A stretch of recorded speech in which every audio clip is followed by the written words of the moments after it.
1 minute to go.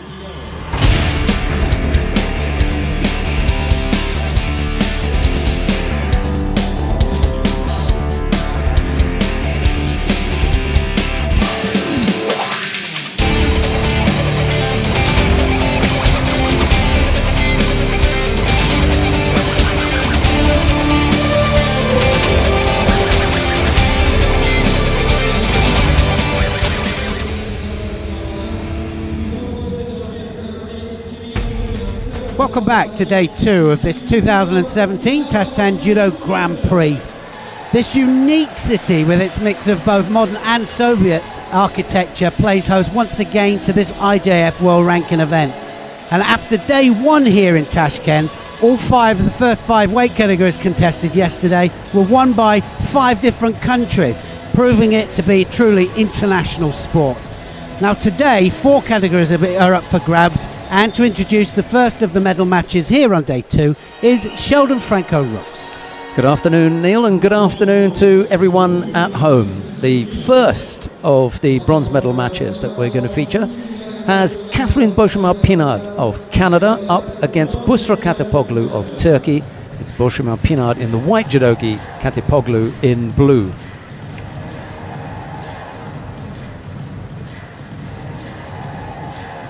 Big gap in the world ranking there. Yeah, Neil. well, I was just looking at that, actually. I was just trying to catch my breath on that because Boşamar-Pinard there with a world ranking of 111 and, well, yeah, Katipoglu at 30 there, but that doesn't really reflect it, does it? Because Boşamar-Pinard is, obviously she contested in under 57 kilos, so she's gone up a weight category, and because she's gone up a weight category, of course, it takes time to build points. She's in a new weight category, but here she is fighting for third. So those points will change after this. She certainly hopes so. Katipoglu is quite a handful, actually. She was a very, very promising junior and had that knee injury that slowed her down quite a lot. Well, I think that Boşamar-Pinard, I thought she fought well today, actually. Just one slip, of course, wasn't it? It was just, just the old Saikomian. But I think that certainly it's going to be a tight match. It's not going to be easy by any means. It takes some time. We actually were talking about how it takes time sometimes to adjust to a new weight category, because you've got different balance, different posture, and sometimes it's a bit different body mass you're trying to move. So it takes a little time to adjust. Yeah, your skill sets that you've developed for one particular weight category are severely tested when you move.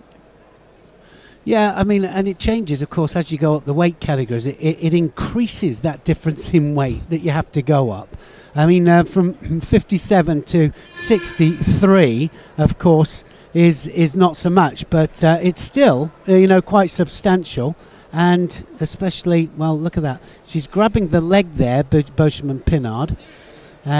Let's hope that the referee judges that to be both in groundwork, because you're not allowed to touch below the belt line at any particular time from a standing position. Both just battling away for dominant grips at the moment. No real big attacks as yet. They've got to stay within that yellow area as well.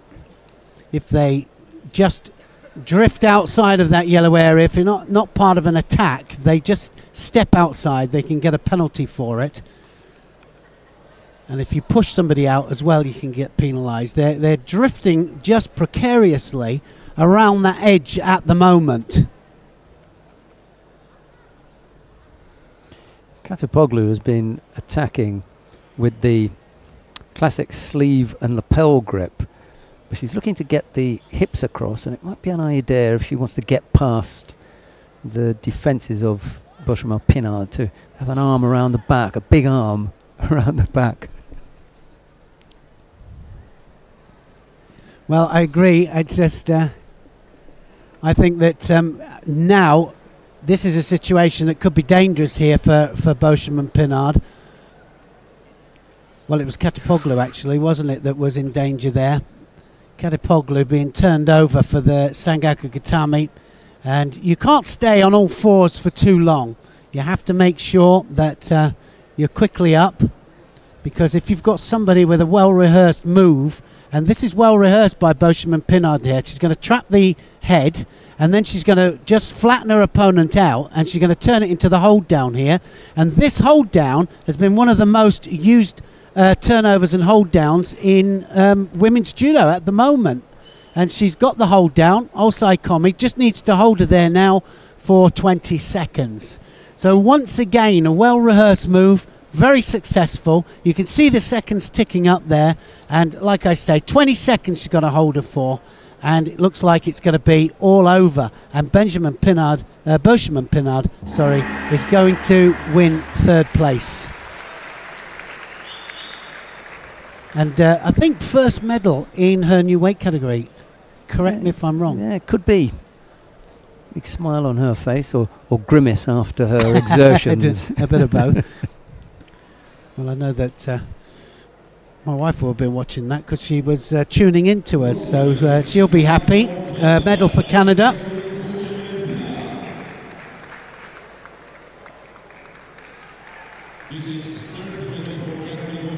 André Cerej there, the coach.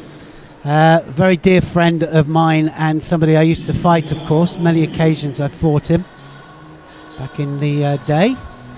Katipoglu didn't recognise the danger early enough. She wasn't able to defend strongly enough to block that effort by Beauchemin Pinard. You just can't stay there, Sheldon. You just have to move, and you have to try and stand up, especially when it's a well-rehearsed move.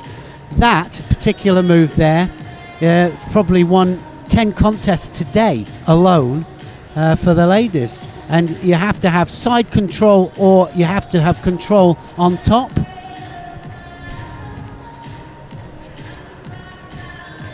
Once she gets the legs trapped, then it really is curtains for Katipoglu. Well, it is, and it was a good move and a good medal for Canada. We've got a second bronze medal contest coming up now. Andrea Leszki of Slovenia faces Ekaterina Valkova of Russia. It's Leszki in the white judogi, Valkova in blue. They fought each other once before, these two.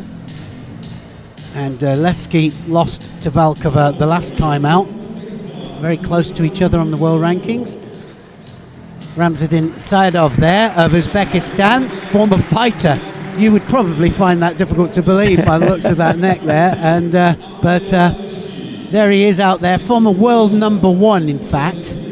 Just retired and now following the referee route. So everybody does exactly as he says. They will do anyway. And here he is refereeing this bronze medal match. Second one. These two a little bit more evenly matched as far as the world ranking list is concerned. Yeah, they certainly are. Every one of them in this fighting for third place, you either came down from a semi-final loss, or look at that, Sumagaishi there straight away. Valkova opens up the account. Sumagaishi was how he scored. I think it was 14 and 16.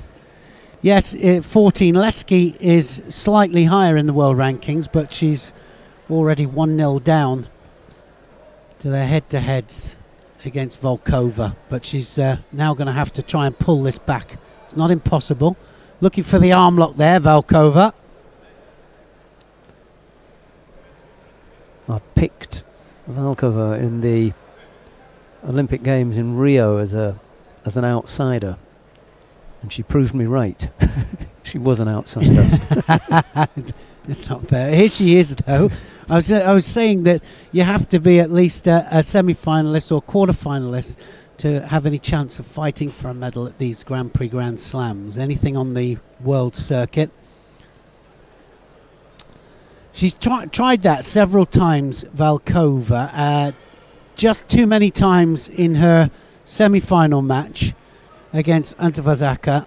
A little bit overambitious. Yeah, it was. And Antipazaka then took advantage of it and actually got some, well, just slid into hold down then. To hold her down. She's just beginning now, Ekaterina Valkova, to look like the fighter that I thought she was a year ago.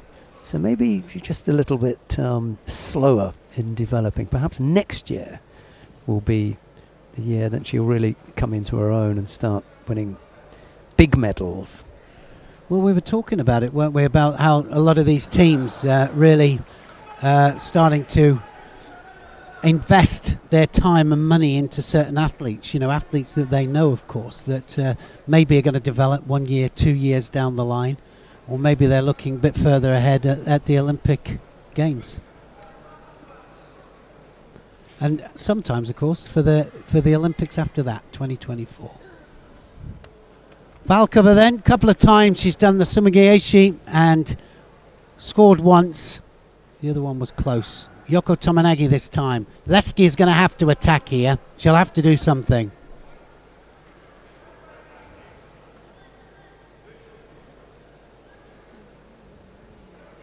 She's just a little bit off the pace. She's a little bit slow into the attack.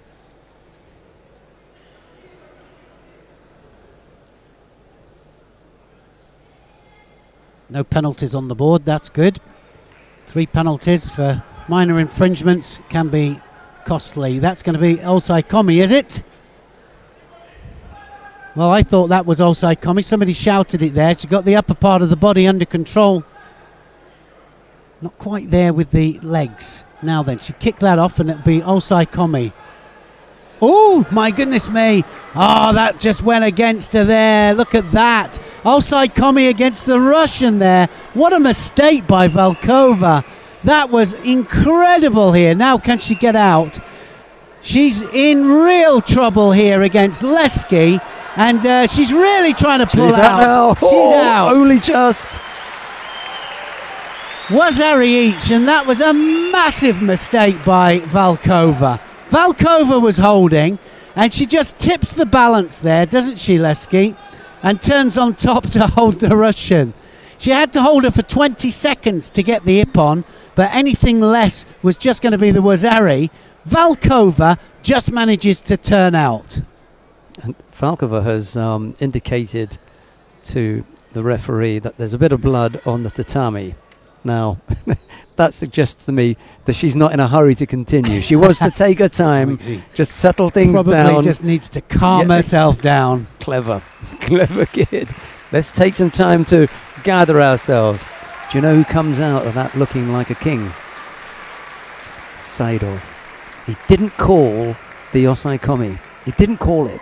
And a second later, there was the turnover, and it was Valkova who found herself. Well, and he's getting better and better, isn't he? As it goes was calm. On. Yeah, because people were shouting Osai Komi from the stands, saying Osai Komi. I don't think so. Yeah, I think I'm out here. I'm refereeing this match. I'll let you know. Goes back to the Sutemi Waza. Yeah, it was another attempt there by Valkova. Valkova will need to gather herself now.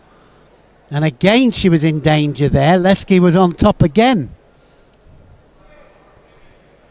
Good little contest, this one. Well, it is. It's back and forth, isn't it? Coming up, this is going to go into golden score. And then any score on the board.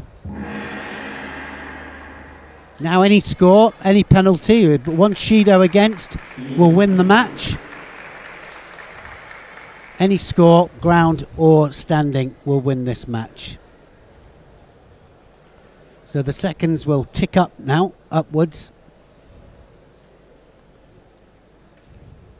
Had one golden score, it just went over 10 minutes. Well, the contest was over 10 minutes. Went into a third 4-minute section, didn't it? And she's going to make that mistake. That was, it's just a little bit too regular, isn't it, there? In trouble all the time there, Valkova. Because she's doing sacrifice techniques, she has to break the balance of her opponent. And because she's doing that, Leski just ready to step round there and hold her down. That's the key. She's waiting for it, in Slovenian. When it comes to conditioning, the Slovenians always the latter part of contest there. No. Well, I wasn't so sure about that. Nor am I. I think they might just overrule that particular score. I didn't think it was a score. And what happens is the one that definitely they'll eradicate that. They'll wipe that off.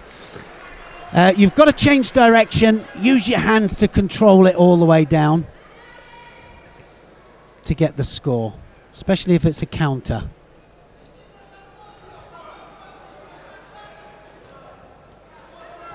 Sumigaeshi again, almost there. Now onto the arm. Well, I can't believe this is only the second contest. That's it. Of course, the main aim for us in judo is to score a nippon. Throw them on their back. And that's another sacrifice there by Valkova. Again, Leski didn't direct it. Close to coming up with a counter there, Valkova this time.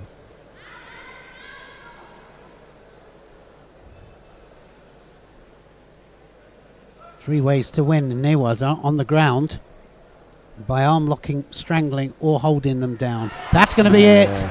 Is it? Yes, it is. It's a Wazari scored. Valkova gets it. She actually went onto her side there, then flicked over very quickly, Leski. But Leski just loses it there. Valkova does well. It was a good match. It really was. Well, we saw what her go-to technique was. The Sutemi was either Sumigaeshi, Tomoe-nage, or in that case, Yoko Tomoe-nage. Just took her off to the side, and as Neil was saying, in an attempt to get off it, Leski flicks herself back. It looks just for a moment as though perhaps it wasn't a score, but there was enough of a landing to come up with a score. She then threw herself back onto her front, but by that time, the Wazari had already been given. Valkova wins out here.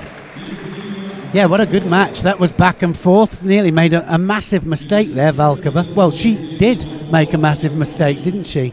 Absolutely. Well, I'm wondering if we'll have a look at some of the highlights and just go through some of the highlights, because that really was... She doesn't look that happy about winning that. She should do, because it was a good match. It was. This lady here, though, Leski, almost stole it. Valkova on the way out was given a few hand taps. There it is. Yeah, just snuck that one in, didn't she? Yeah, that was the one that finished it off. Just lands on her side there. Not quite as much on the side as I would like, probably, but at the moment we're scoring it, and that was enough to win her second Wazari, their second score. Interesting situation when she was caught in Newaza.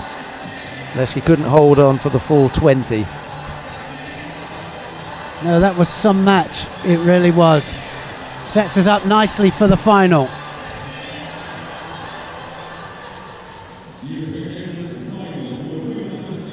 Right, we come now to the final of the under 60 kilo category. 63 kilo category. Catherine Unterwürzacher of Austria faces Hannah Martin of the United States of America. It'll be Unterwürzacher in the white judogi, Martin in blue, and the referee in the middle for this one is Vladimir Nutsubidze of Georgia. Yeah, they've met 5 times already. This is the 6th time they've met each other, these two. So, and it's 3-2 to Unterwürzacher. So Martin will want to even that all up. Be interesting to see when those 2 wins of Martin were. I bet they were the first 2, not the last 3. Well, yeah, that would be interesting. Yeah, I shall check that. Look it up. Yeah. We are going to check that for you. Hannah Martin, though, done great today, on good form. 2 good Ippon wins.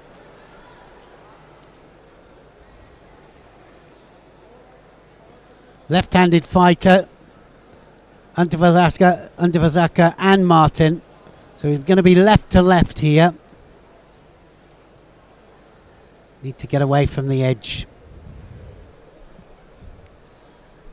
Just as I thought, the last 3 wins. We're all to Unterwürzacher. 2012 was when Hannah Martin defeated Catherine Unterwürzacher the last time round. World Cup in Miami and the World Cup out in San Salvador. Well, she'll be wanting to put that right here. Cross grip, needs to be careful of the cross grip. Of course, when it goes left to left or right to right, front leg is what you want to attack, and it's got to be very, very strong when you attack that front leg. Martin gets the Shido there. Oh. Too close to the edge, Martin. Needs to stay in the middle.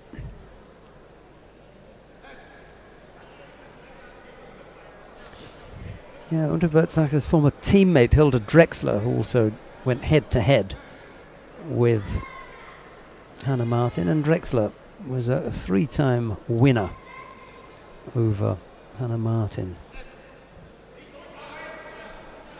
We bear in mind that Hannah Martin, now she's living in Europe, so she's getting a lot more opportunities now. It seems to be really flourishing with the more regular practice probably, and not having to travel so much. Now then, Unterwürzacher into the hold, and Martin there made a mistake, left her arm up, and Unterwürzacher into the Osai Komi. Munigatami, it's gone outside the area, but the referee lets it carry on. It started in. 20 seconds is what she needs to hold her, and it's all over. The gold medal will go to Unterwürzacher.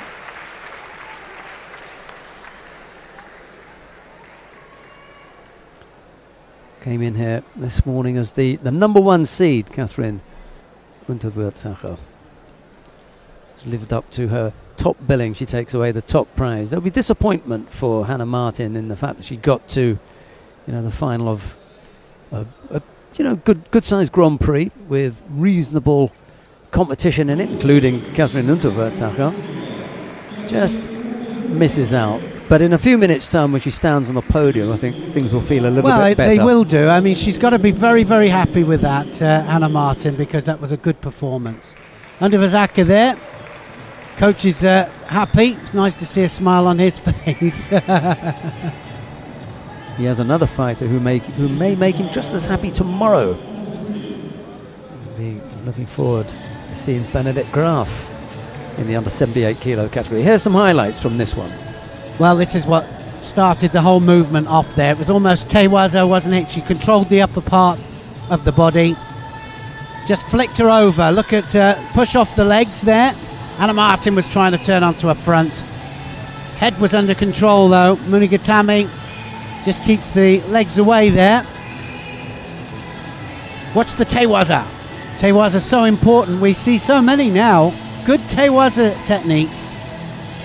Sumio Toshis from a slightly different angle, but that's what they are. They are Sumio Tosh. Have a look at this, how she steps to the side. Sumio Tosh there in competition, and it's not the kind of technique that you would think you would see in a competition situation.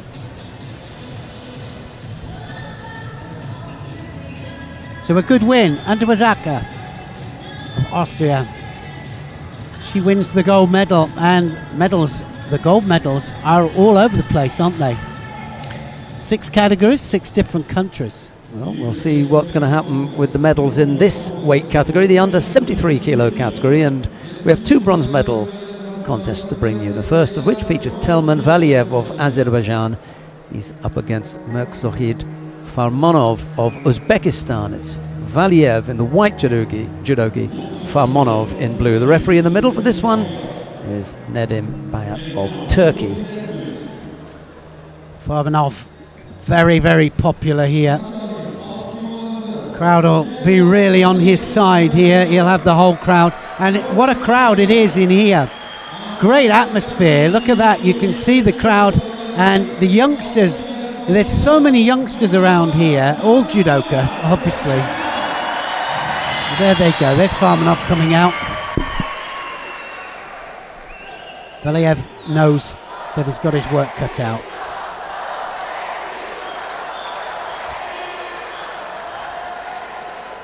Straight into the attack. Well, once in a while you get someone who will give you a bit of a wake-up right from the get-go. Valiev certainly did that to Farmonov. Farmonov got up, he shook his head, and he said, right, I know I'm in a fight now. Well, it always was shock to the system, and I always tried to be the first one into the attack every time I fought, because actually it can hurt the first one, especially if you hit it hard.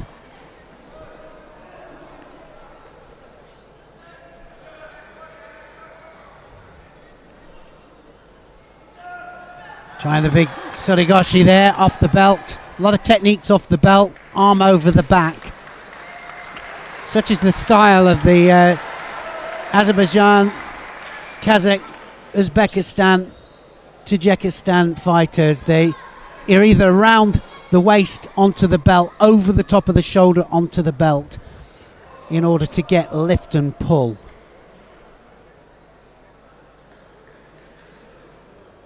Different to the traditional Japanese style of inside lapel and sleeve. There's the belt hold. Got to go in straight away. Oh, yes, good score. What a beautiful score. Sumigaeshi there, and Valiev gets a Wazari. Well, he was on the attack, wasn't he? Right from the very start. There's the Sumigaeshi there, takes him onto his side. Farmonov, I've got to say, looks a little bit rattled to me. Yeah, a minute and a half gone, and he really hasn't been in it. Valiev stamped his authority on the contest from the get-go, and Farmonov has been chasing the contest ever since. Yeah, I think you're right. I think that's exactly what he's done. He's just stamped his approval on this match. Maybe you're just pointing to them. Speak of the devil, the big man in the middle there was Abdullah Tangriev. Oh yes, Mr. Tangriev, former world open weight champion. Talking about having had a lift from him. Oh, nice. Now then, Wazari, because his shoulders didn't quite touch the mat, and Togata there, and he escaped outside of the area. Look at this Osoto now. He hits the mat with force, and well, his other shoulder wasn't quite in contact with the mat. But the biggest problem there was he couldn't follow it up with a secure Osaikomi from a really, really good start position. Yeah, the transition, we were talking about how important the transition down to the ground is. He would have finished that one off, wouldn't he? You'd like to think that from that position you'd be able to secure a strong Osai Waza from which your opponent couldn't escape. Didn't happen. Well, I've got to say that Valiev is all over Farmonov. 1 minute 21. Not a lot of time when you're chasing the contest, Mr. Farmonov. Well, he's got the grip as well. Again, something's going to happen now. Oh, look at that. Takes him down for another Wazari. Farmonov in all sorts of trouble here. Well, they reckon that in some fights against certain fighters, they have your number, and he's just got his number. Little look at the clock there, Farmonov, thinking, what have I got to do? Tries the big hook up to try and capture him, but has it taken against him? Yeah, despite the fact that he's actually attempting to execute a technique here.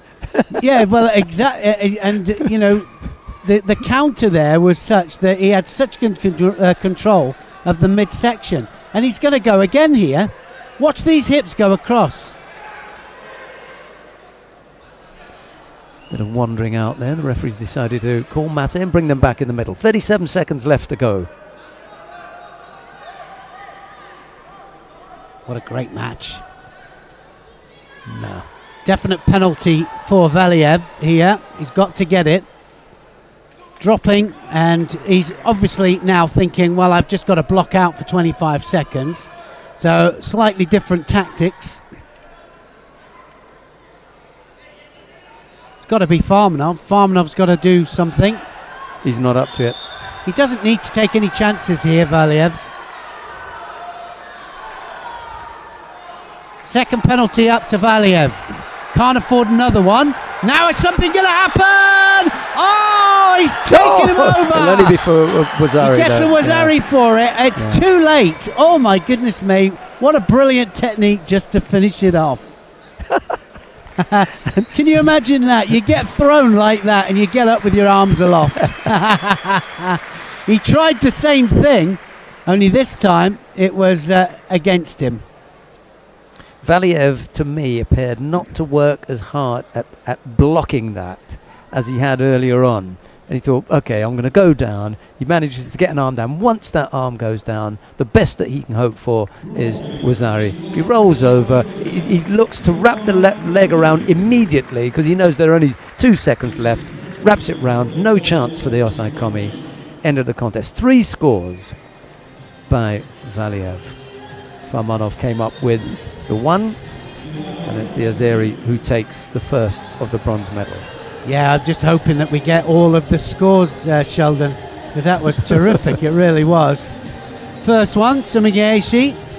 Good Wazari. You can see clearly, shoulders don't touch the mat. There's the Osoda Gari. His own arm actually stopped both the shoulders hitting the mat that time. Beautiful driving Osoda Gari, though. Really was.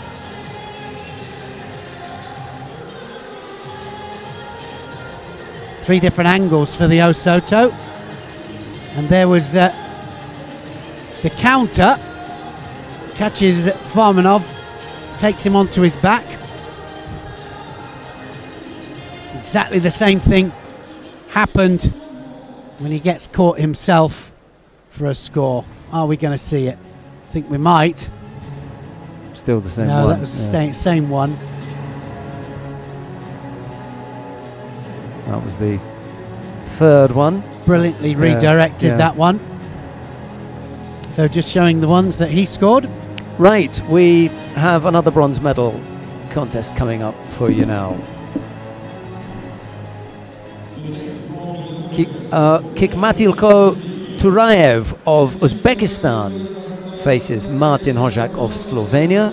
It's Turaev in the white judogi, Hojak in blue. Well, I've got to say that I'm really impressed with this Martin Hojak. 19 years of age, that's all he is. He'll be in the Junior World Championships. So watch out for him for a medal in Junior Worlds, because I think he'll be up there and round about. It's not going to be far off. He went a really incredible match for the semi-final. He lost in golden score. That was the match that went into the third section of 4 minutes. Went about 12 minutes, that contest, and then it was a bit suspect when they closed it down. Supposedly grabbed the leg and, well, yes, of course he did. But it was a shame that it ended that way after that amount of time. Here we go. The referee in the middle for this one is Cho Min-sun from the Republic of Korea. More home support for their fighter, of course. Turiev will have all the support he needs, but he's going to need it here against Hojak.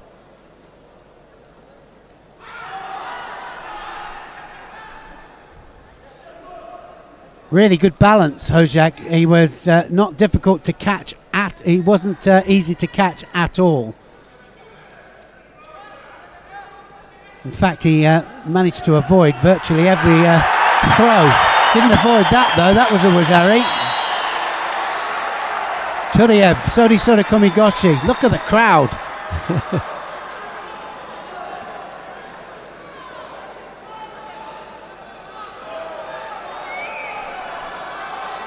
Look at the Sodi there, and a full rotation over. He's a little bit reminiscent of Zantaraya.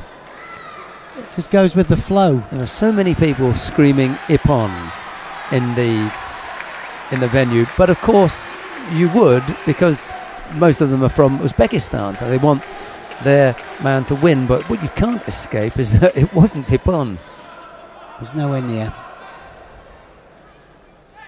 Got the sleeve grip again here, Turiev. He wants to have another pop at that, another go at it.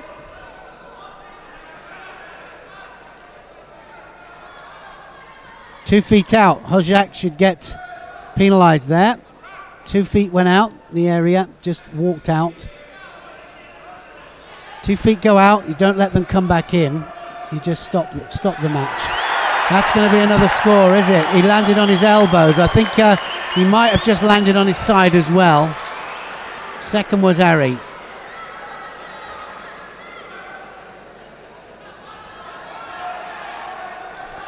Got his number. That term you used earlier on, that comes to mind again. Yeah, it does. We've got a little over 2 minutes left to go, and he's already been taken over twice. Same technique.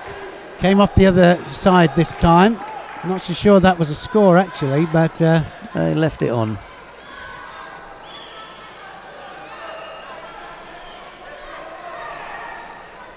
Generous. Well, the thing is, it has to be the side, and it has to be the side towards back or towards front. It has to be the side. Top half of the body, and it has to be the side. So Hojak needs a big score.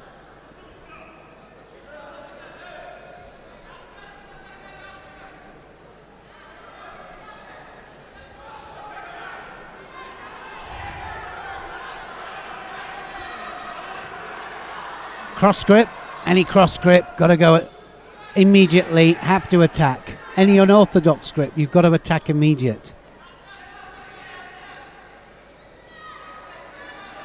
Difference between pushing and stepping out as well. Which way is she going to give that? Well, she gives it this time to Hojak, but Turiev will have to be careful he doesn't push out as well. Waved that off. Hojak managed to escape. He did have both feet out. Yeah, he's done it twice now. Yeah. He's a difficult man to finish off. Yeah, no, he really Martin is. Hojak. It's difficult and awkward, isn't he?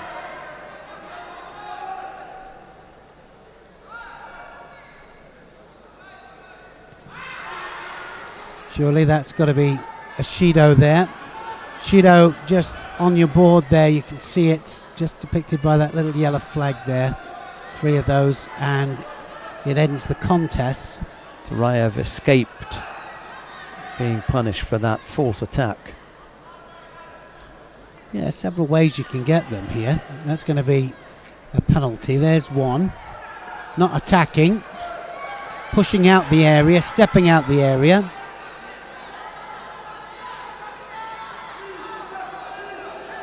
So Hojak comes forward, trying to grip up. Got a grip though.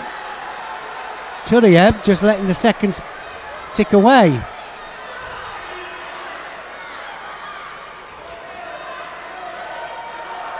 Four seconds left, and looks like it might be all over. Well, good experience for Martin Hojak to be in the medal match at an IJF Grand Prix. Neil was talking about him still being young, so he's got plenty of time. Turayev just that little bit more wily, tactically more astute than Martin Hojak, and it's Turayev of Uzbekistan who takes the second of the bronze medals. So Uzbekistan do get somebody there. They've already got somebody in the final, of course, with Babayev. And we're just about to see. They're going to love that, aren't they? There'll be 2 at least on the rostrum. There could have been 3, just showing their depth in the under 73 kilos. In the lighter weights, actually, isn't it? They've got a lot of depth. And we'll also see Matniazova in the under 70 kilo category. She's in the final. Yep, some good chances here of medals for Uzbekistan. So this crowd that are here are going to really have a good time tonight, because it's going to be medals galore for Uzbekistan. We've got the final coming up shortly, and it's an Uzbek-Kazakh matchup. Gyosjon Baboyev of Uzbekistan will face Jansey Smagolov of Kazakhstan. It'll be Baboyev in the white judogi, Smagolov in blue. Yeah, that was the second one there. Definitely landed on his elbows for me. Would have still won it on the first score, but you have to score it right. Has to be the side, has to be side to back.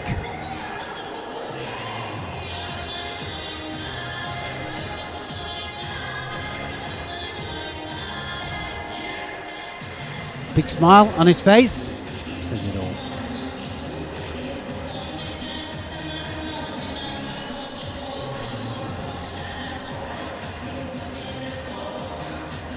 Right, here is the final then. The two fighters, Baboyev on the left of your screen there, and the white judogi, and Smagolov on the right in blue. There's a look too at a little bit of information about them. Well, Babayev, he's had a good run through, hasn't he? Well, both of them had excellent run through. Smagolov on great form, beat Farmanov in the semi-final. Babayev beat Hojak in that momentous semi-final that they had. So we were just saying actually that Smagolov will be saying, I hope Babayev lasts another 4 minutes on top of the 12 minutes that they'd already had, because it might take something out of him for the final, but we'll see. I don't think it will. I think Babayev will come out all guns blazing, but I think that we're going to see a score because they're both big throwers. The referee in the middle for this one is Enrique Irana of Spain.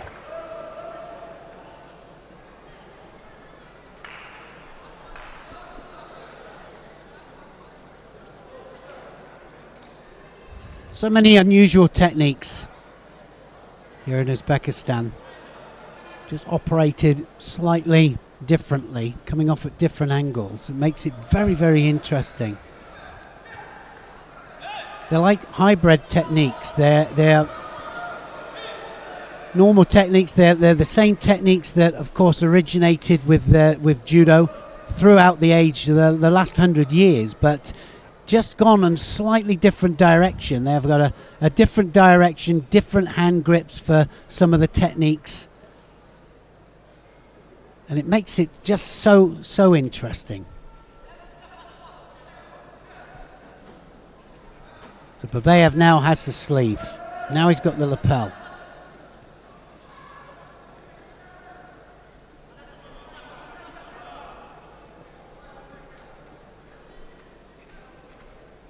They'll have to attack soon.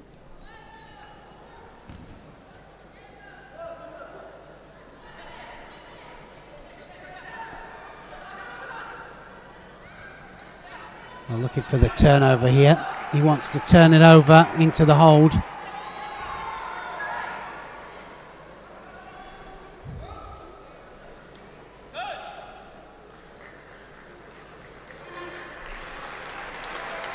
I think he was looking for the Rioti. It was almost a form of strangle.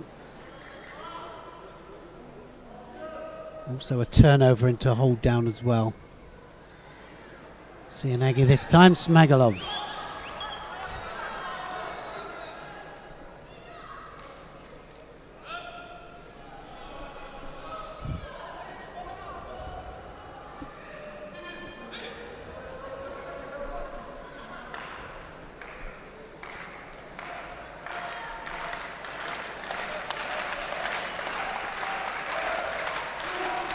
Now they have the grip.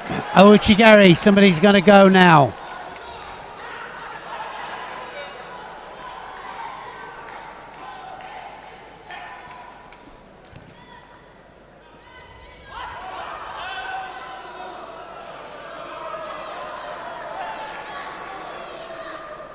Nothing to choose between them at the moment.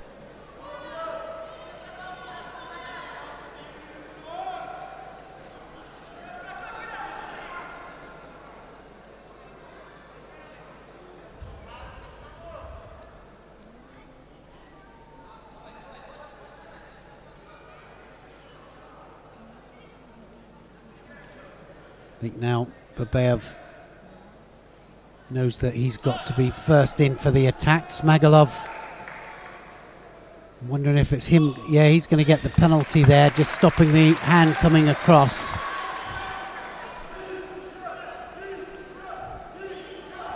Uchimata this time, Smagolov now starting to go to work.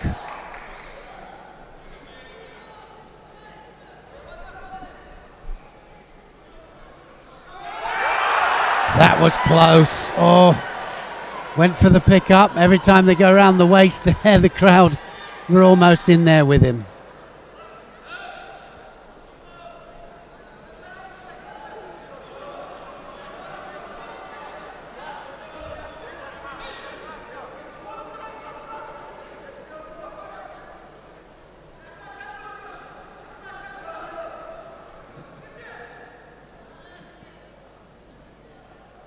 Well, this is anybody's match.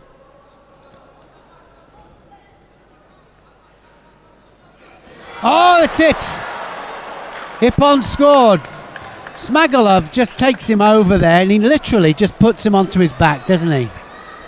Comes up with a really nice combination that he finishes powerfully with what looked like Osodogari, the second part of the combination. We'll have a look at the replay, but that was my initial feeling on it.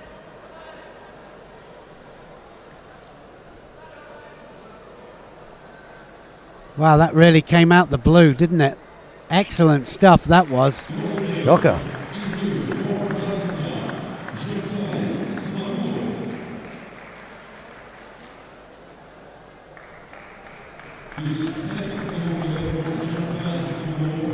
Well, it kind of quietened the crowd down, didn't it? Just a tad. Yeah, it's one of those that we talk about as a crowd silencer. It really did. It went flat after that. He's flat on his back and flattened the crowd. Started off with the Surigoshi and then just catches the leg. Sotomakikomi in the end, I suppose you could call it. Either that or Seotoshi. Sotomakikomi or Seo. It's got the throwing mechanics of the Seotoshi, I think. I'd go for that. Well, that's right, isn't it? Yeah. Knee down on the floor. Watch the knee go down on the floor. A little bit after the effect, but good technique. Beautiful technique. Just puts him onto his back. Right, we've got the awarding ceremony for the women in the under 63 kilo category about to take place now. And the medals are being presented by a refereeing supervisor of the International Judo Federation, Alexander Yatsevich. The first of the bronze medals goes to Ekaterina Valkova of Russia. The second goes to Catherine Boshima-Pinard of Canada. Silver medal goes to Hannah Martin of the United States of America. The gold medal goes to Catherine Unterwärtsacher of Austria.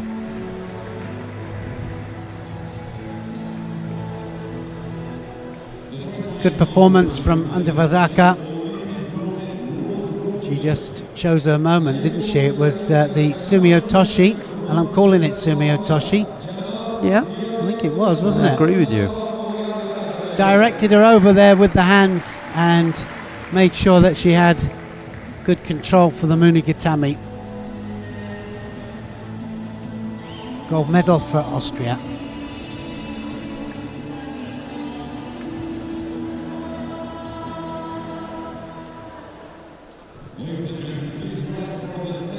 And now the national anthem of Austria.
You think she'd never won a medal before. The nervous, shy smile that Unterwürzacher was wearing on her face. This is her 6th Grand Prix gold medal. She's got 3 silvers and 5 bronzes. Valkova, Boschema, Pinard were the bronze medalists. Martin took the silver, but Unterwürzacher with that enviable record. Yeah, consistent. 15, yeah. Well, consistency. 15 Grand Prix medals. Wow. 6 gold, 3 silver, 5 bronze, and then quite a few Grand Slam medals too. The next category is the under 70 kilo category, and the first of the bronze medal contests features Roxanne Taemans of Belgium. She's up against Gershak Sabina of Hungary. Taemans in the white judogi, Gershak in blue. Just met once before, these two. Gershak the winner on that occasion. Referee in the middle for this one is Fariz Husseinov of Azerbaijan.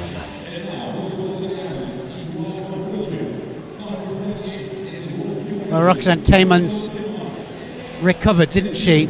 Thought she'd lost that repechage final against Debrina of Russia. Thought it had all gone. She objected, quite rightly so too. Had it reversed, came to throw Debrina, and here she is fighting for 3rd.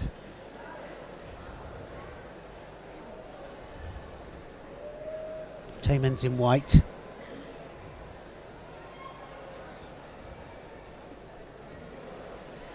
She'll have her hands full with Gershak. Gershak is quite a little thrower. She likes to throw, does Gershak. Well, I think they're going to be looking for the same technique, the Uchimata. One will be performing it on the left, the other one on the right. Taemans is right-handed with it.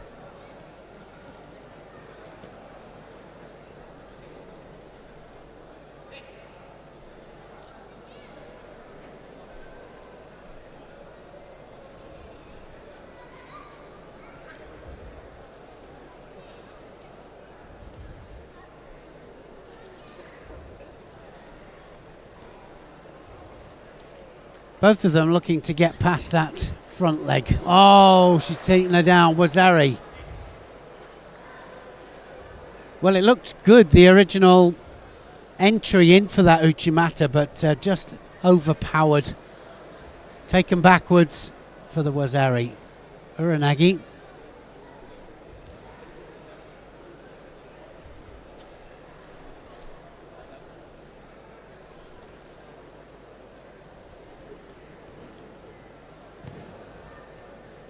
See there that Roxanne Taemans is trying to set her up for the Uchimata. She'll have to be careful she doesn't sidestep it.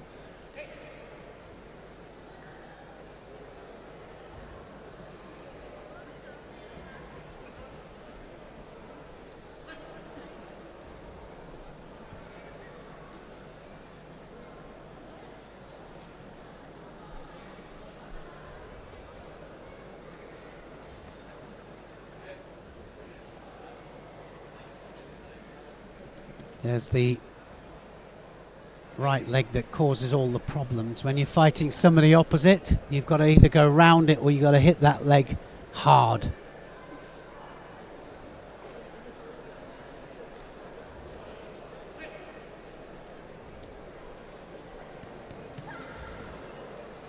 Well, that's what she needs to do, Taemans. She needs to move, because that drop Seanagi there wasn't that far off.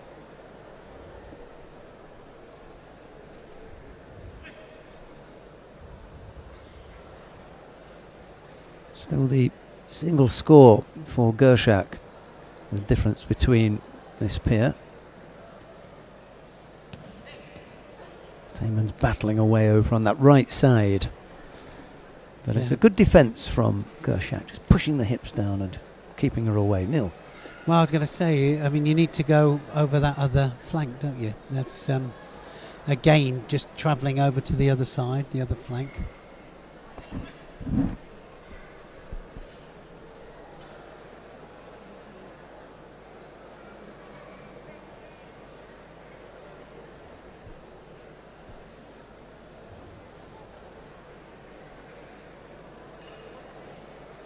Still a long way to go here. There's still too long not to be attacking. 1 minute 40. Gershak certainly can't just rest on her laurels here.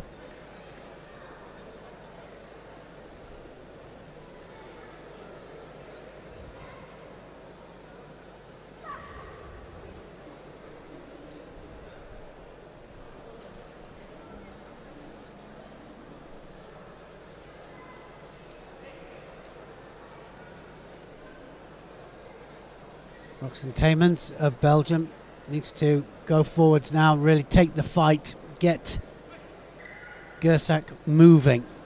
And she must have heard me. That's exactly what she was trying to do there. Sianagi almost worked the first time.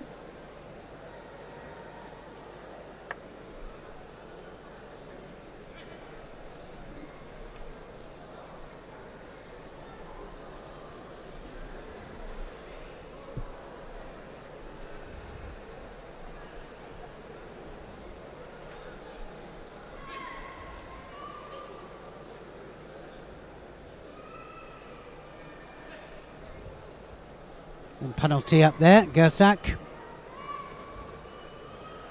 Just defending, 1 minute to go.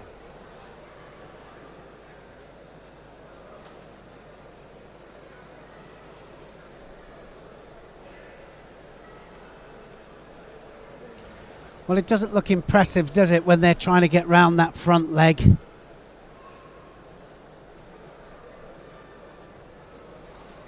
Yeah, it makes for slightly awkward viewing because both competitors end up looking, well, a little bit schoolgirlish. You know, there's a high degree of skill out there, but they're cancelling each other out, unfortunately. Just that single score on the board. Gershak looking to bring up another one there, although she's equally interested in looking at how much time is left on the clock. Has a good look over in this direction because there's another clock that they can see on this side. That's the thing, isn't it? It's the longest minute in the world. It really is. Tries the Uchimata, Taymans.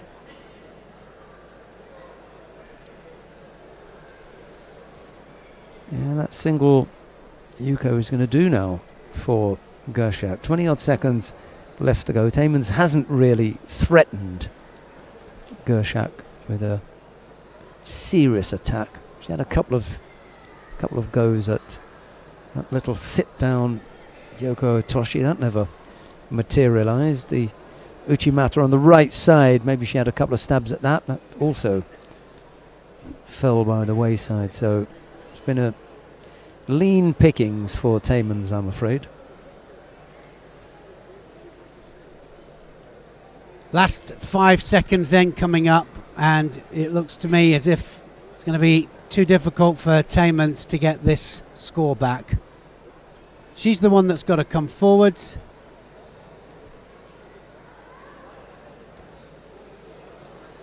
One drop Sianagi there from Gershak, and it's literally all over.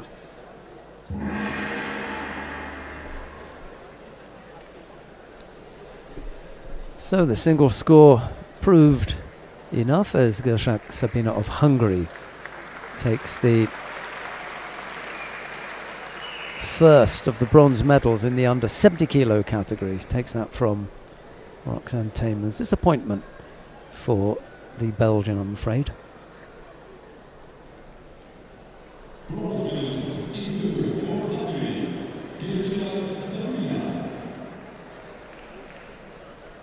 Just did enough, didn't she? Just hung on to that one score.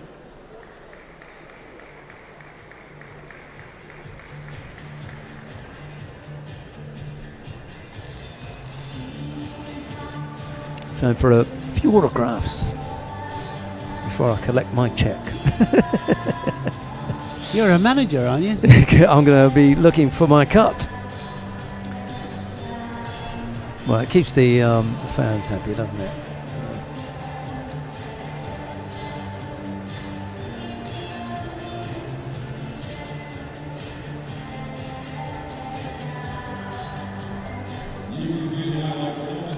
So quite a tight match between these two. Just one score in the end that decided it. Counter. Tried the Uchamato, never on balance with it. Not that you want to be on balance, you want to be off balance in the right direction.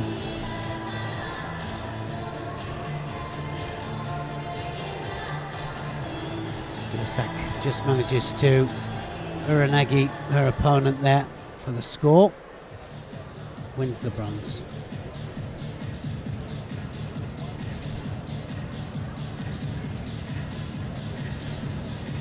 We've got a second bronze medal match coming up shortly. Taisia Kirieva of Russia faces Anka Pogacnik of Slovenia. It will be Kirieva in the white judogi, Pogacnik in blue. Haven't seen much of the Russian this morning. No, we'll see when they come out.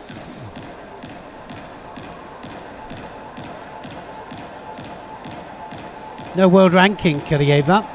So, first big tournament of any kind, Grand Prix, Grand Slam. Here she is fighting for third, so good for her. Referee in the middle for this one is Jefferson Vieira of Brazil.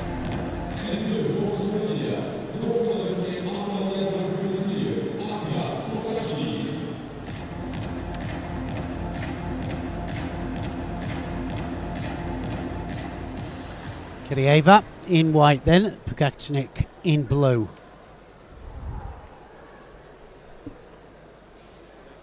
Straight into the attack there, the Russian.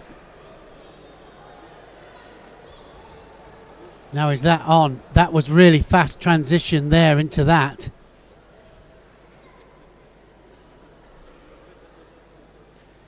Well, the Russian just lying on her front, just deciding that she just needs to have a little break. Only just started, by the way.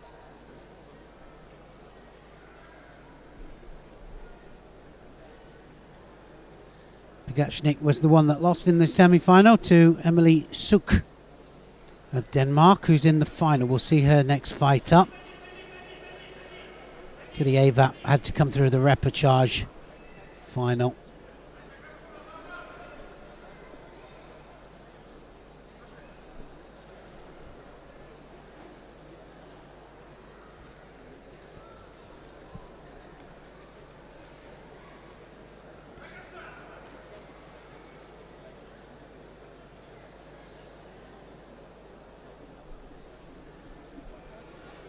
So Kirieva, if she's not careful, if she stays too long on the ground, will pay a price.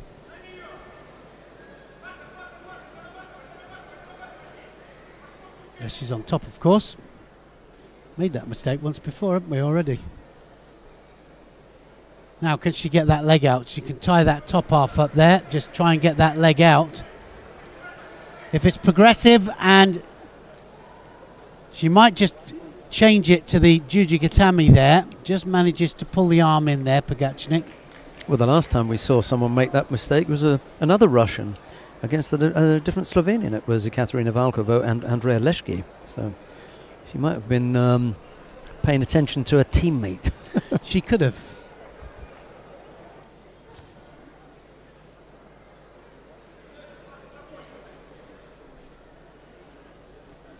No hands there with Pogacnik. Got to keep hold with the hands.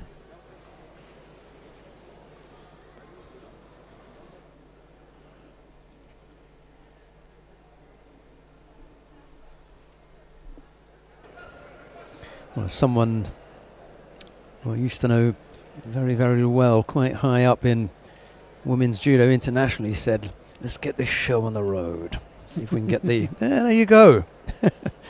Kirieva heard me and said, "Okay, see if we can do something a bit different." Flying Jujigatami there by the Russian. And we've seen a couple of those today, well executed, but they were from, who was it in the under 81 kilo category? The Kazakh fighter, wasn't it? It was a Kazakh fighter, yeah. He was sharp. We may see him in the bronze medal match. We're definitely going to see him in the bronze medal match. He's definitely in it.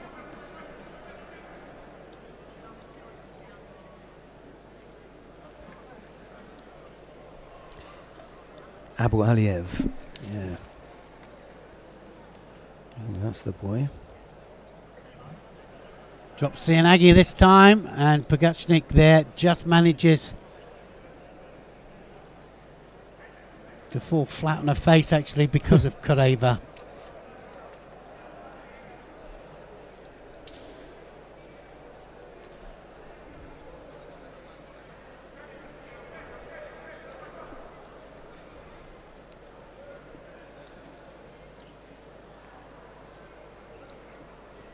Kureva has got to make sure that she gets full rotation, full drive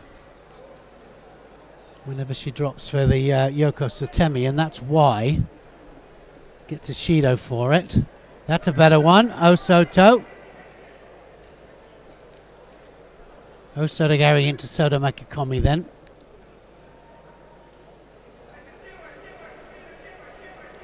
Single Shido against the Russian. 50 odd seconds left to go. Well, any score on the board will settle this. I think someone scoring now, their opponent would find it very difficult to come back. Yeah, they would indeed. Ties up the top half again. Needed to be underneath that arm, really. That leg is quite deep. Be difficult to get that out of there, and the referee decides it's not going to go anywhere. He calls mate. You stand them up, and when they get back up, they'll have 19 seconds left to go. With still that single Shido against Taisia Kirieva. This for the second of the bronze medals.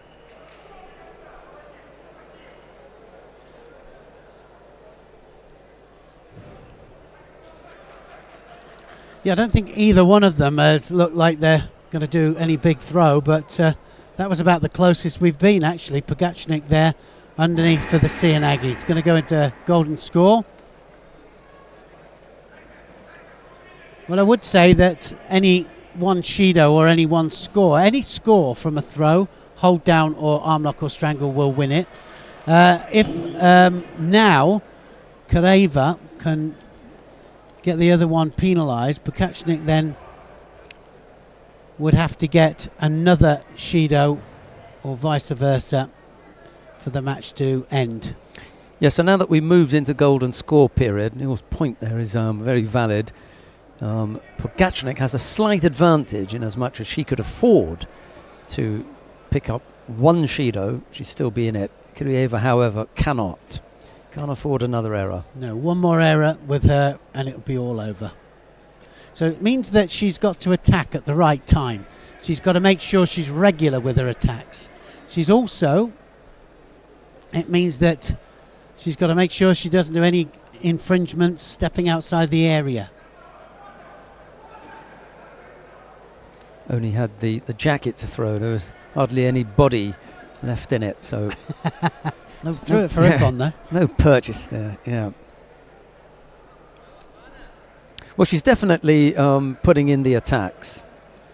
They're not the strongest, but they're okay. They're worthwhile. And I think if they get back to their feet now and Kirieva can be first to attack, she'll probably take it. Pogachnik must know that and got to come up with an attack this time round. She does. See another poor attack there from Kirieva. She can't afford another one of those. She gets one more and it's all over.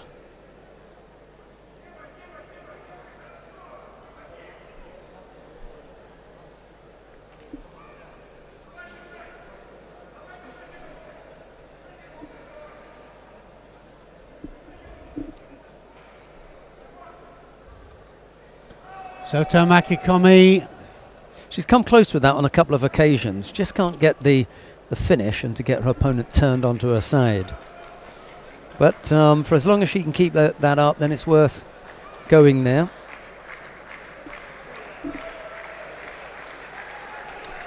Crowd getting a little bit frustrated with it all. Well, they're looking for the main event. You want to see their fighter next, Gulnoza Matnyazova. There's a chance. Might happen now. It wasn't one thing or the other. She didn't go for the big hip technique, and then when she thought about coming back for the sumigaeshi, it wasn't there. There wasn't enough movement because she hadn't made her opponent move the first time round. So there was nothing to defend. It's asking a lot when you're almost 2 minutes into the golden score period, so they've been battling away for almost 6 minutes, and now Pogačnik does make things difficult for herself by picking up a Shido for passivity. That was unfortunate because they both went at it at the same time there. Sort of nullified the attacks of one another.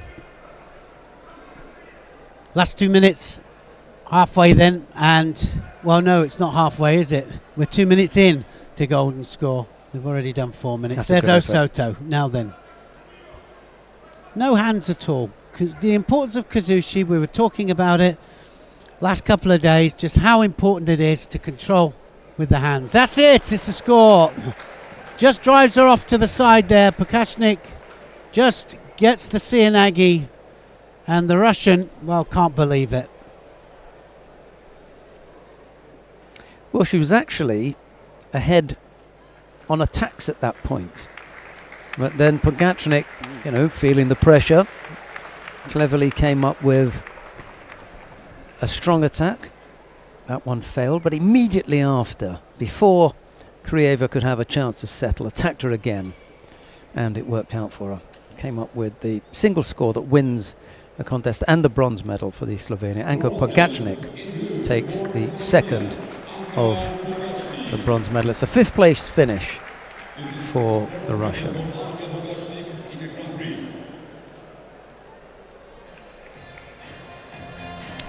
Made to work for that, wasn't she, Pogačnik?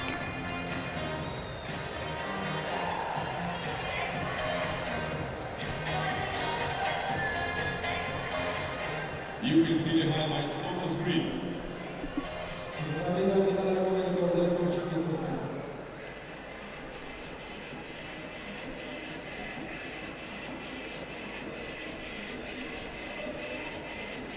And that was the final score there, just off the Seoinage, just drove off to the angle.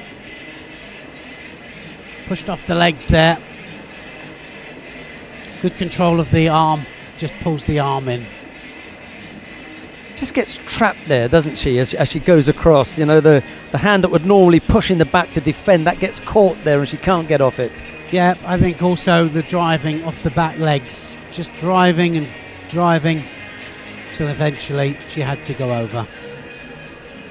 Right, well, we come now to the final of the under 70 kilo category. Emily Suk of Denmark faces Gulnoza Matniazova of Uzbekistan. It's Suk in the white judogi, Matniazova in blue. It's the defending champion, the Uzbek youngster in blue. Yes, this should be quite interesting. I mean, she's quite a thrower, isn't she? Matniazova is the defending champion. She's one of the few Uzbek fighters, female fighters, that they have. Certainly one that's winning medals at Grand Prix Grand Slam tournaments. The referee in the middle for this one is Okada Yasuhiko of Japan. He invites the fighters to the middle and we're underway. Well, Emily Suk certainly in a place that she hasn't been either. She's had good defence today, Suk. She hasn't been rolling over for anything. No, that's true.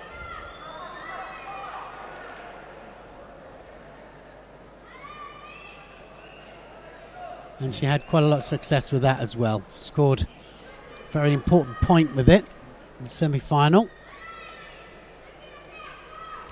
Well, she's got the stature for this weight category. There's no doubt about that. What you'd like it to have is, as Neil was hinting there, strong defence, making, you know, the possibility of throwing her that more difficult. Going to have to up the threat in Newaza, but the thing that's really going to have to be lifted to another level. It's the throwing ability when you move into the bigger competitions and come up against, you know, the depth with sort of 23 or 32 people in the weight category to get past them. Yeah, well, otherwise you're going time every match, and that can make it very, very difficult. Then if you've got to go 6 matches or 5 matches and each one of them goes to time, you better be in good condition. Well, she's defended 2 attacks, so she needs to attack herself, doesn't she? That's 3 now. Yeah. 3 up to Matniuzova. Yeah, it just reminds me a little bit of a previous contest with Emily Suk when she was reactive rather than proactive in the attacks. Okay, she's missed again with the Sutemiwaza. She might want to, instead of bringing Matniuzova onto her, try to take her to one side. That might be a little. She may have a little bit more success because Matniuzova is defending against that, you know, really straight on. Might be nice to try and move her left or right. She'll be waiting for a mistake as well, won't she, from Suk? Suk just needs to concentrate all the time.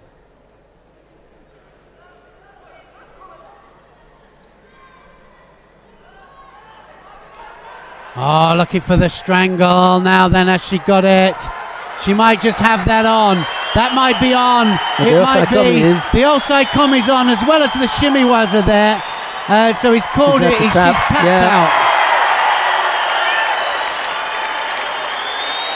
Matniuzova there gets a gold medal for Uzbekistan, and everybody on their feet here, or quite a few of them anyway. Certainly all the Uzbek women. Absolutely there. It was a good strangle. Shimiwaza, as soon as she was underneath the neck there, she was straight the way there. She just snapped it under, and then she needed to get some kind of leverage on it. Second time she's won this tournament in succession, and that was a brilliant performance. It really was. Very professionally done. Matniuzova then of Uzbekistan does well. She was the number 3 seed here, Matniuzova, despite the fact that she was defending champion. So we still had a couple of fighters here with good world ranking positions to head her as far as the seeding was concerned. Nice entry into the Shimiwaza, into the Osaiwaza, but she had already applied the Shimiwaza there.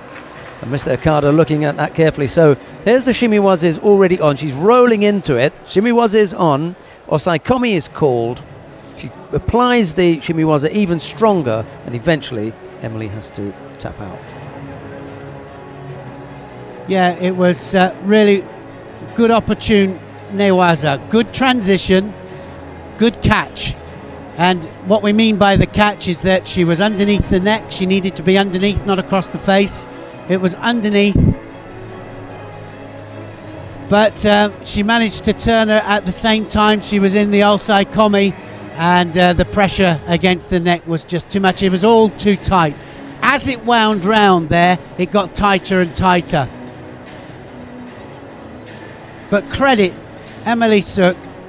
Silver medal for Denmark, and what a well-deserved silver medal that was. There she says, I'm number 1. Yep. Well, there's no doubt about that. There isn't any doubt. She did well. Yeah. We've got the awarding ceremony for the men in the under 73 kilo category about to take place now. Let's go down and have a look and see who it is that we've got lined up down there.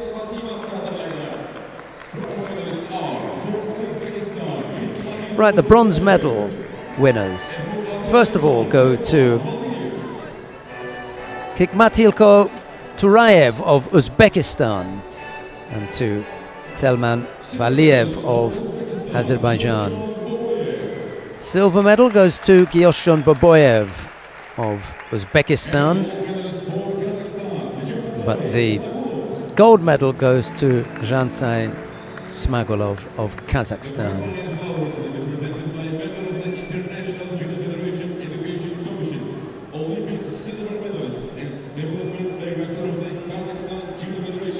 Turayev impressed me, the Uzbek fighter who picked up the bronze medal there.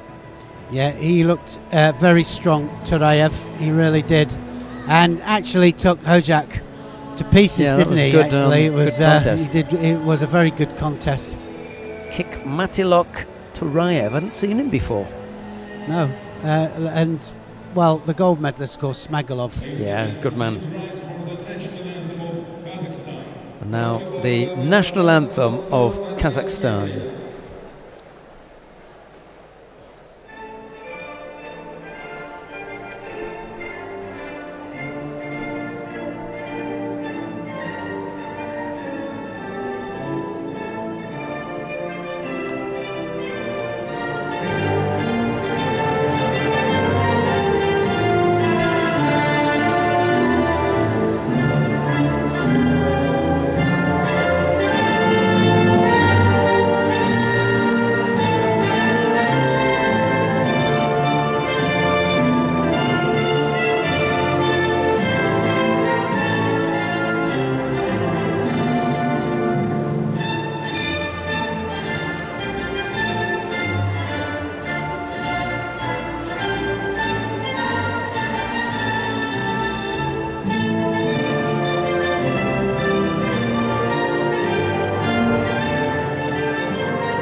There's the family picture.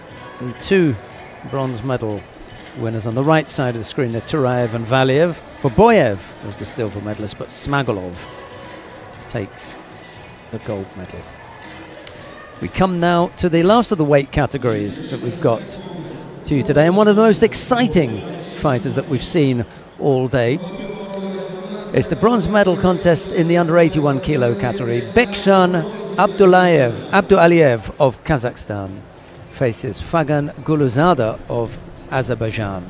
It's Abdualiyev of Kazakhstan in the white judogi, Guluzada of Azerbaijan in blue, and the referee in the middle for this one is Andres Cabero of Guatemala. Neil. This is going to be quite an interesting one, isn't it? Abdualiyev here of Kazakhstan. We had some unusual ways into flying Jujigatami, so let's watch out for that here.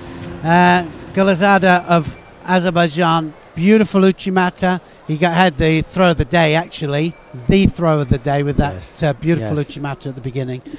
So let's see which way this is going to go. Well, I think you can hear from what Neil has just said there that this is going to be all action. Yeah, I think so. I think it's going to be extreme, different ways and different approaches. But we'll see. Tries for the Yoko Toshi, doesn't he, there, Guluzada? Yep. No leg. No, it wasn't. It just not as much drive, was it? And you not know, enough control. You really want to block that leg first of all, because there's something to go over then. You use the rest of the body, the top half of the body, the arms to do all the turn. But you've got to give him something to fall over. Well, unless you've got the most amazing Tewaza, you know, some of these guys. There's the Juji. Oh, look at that. He's on the arm. Well, we did say look out for it, and there it was. Guluzada says, I'm not having it. I don't know. I think I'll watch out for that one again. Wow. Well, what it does is it just makes you a little bit more wary about giving him all Just your arm. Just look at him. He's sort of put it up there now. Yeah. A little bit of a different look. Yeah, just looking now, Abduliev lost in the quarter-final stage, didn't he? He lost to Rasulov, but then had to fight through Turzanov of Uzbekistan in the repechage final. Almost got robbed of that.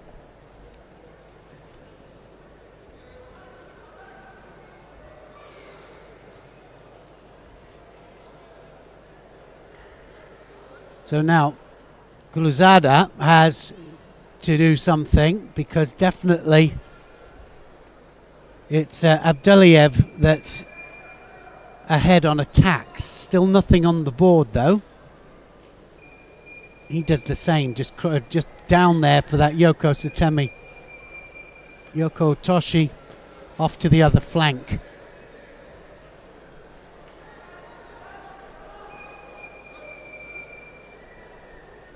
On Shido up there, Gulizada.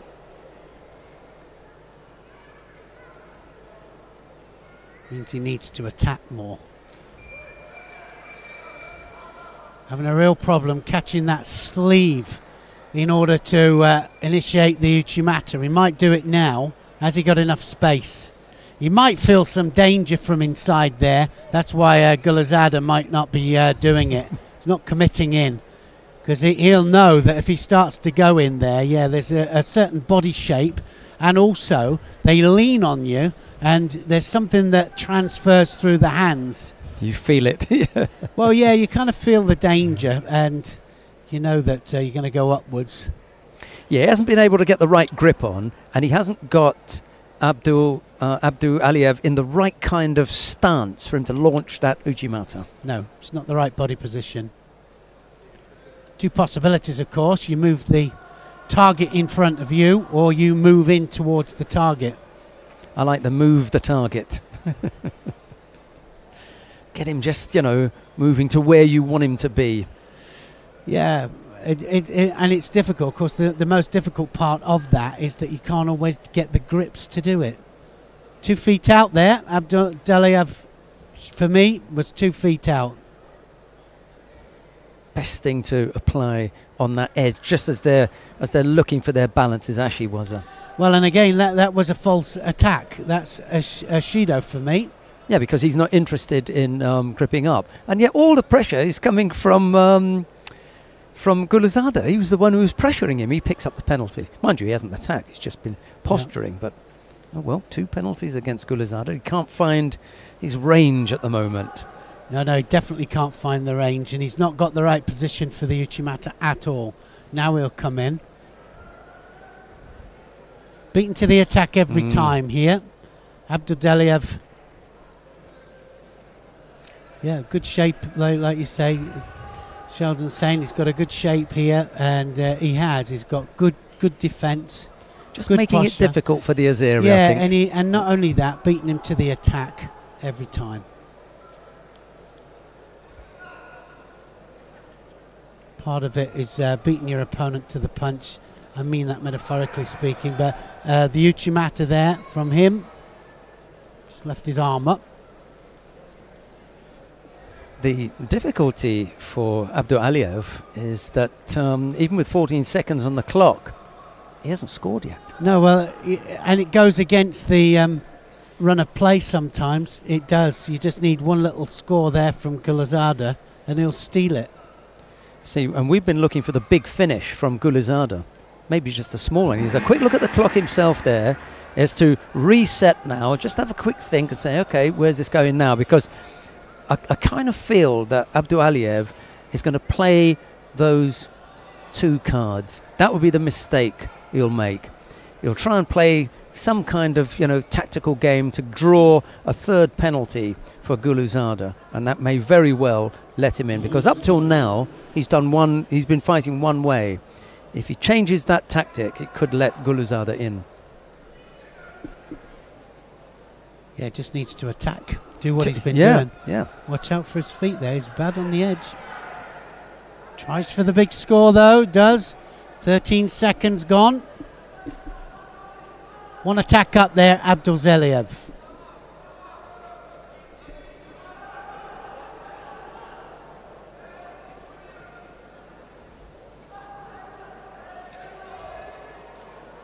Well, he was trying for the Juji Gatame again there. Galazada had the measure of it.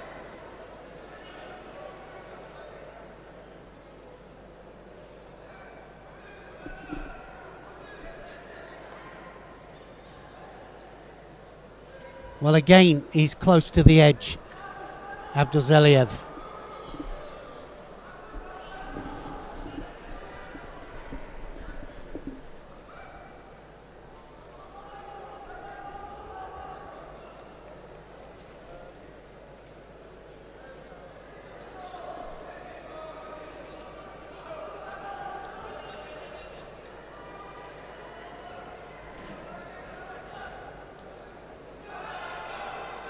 Oh, the Juji again. Flying Juji Gatame again. Defended that one a little bit. Well, yeah, just a little bit. Gets further and further away, doesn't it? So into the last minute, the first minute, should I say, of golden score.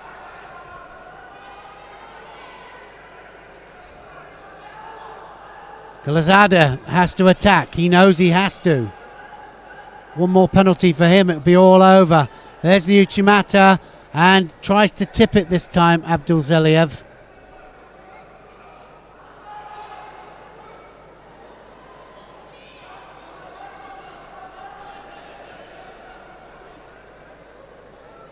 Second penalty up, all evens. Little bit of a change in pace now from Galazada. Ah, he's going to get it. Yes, he is. He gets it. He gets the win, and that was against the run of play, wasn't it? Absolutely. That second penalty, when he brought it back up, that's what did it. Absolutely. He came into the golden score period penalty free.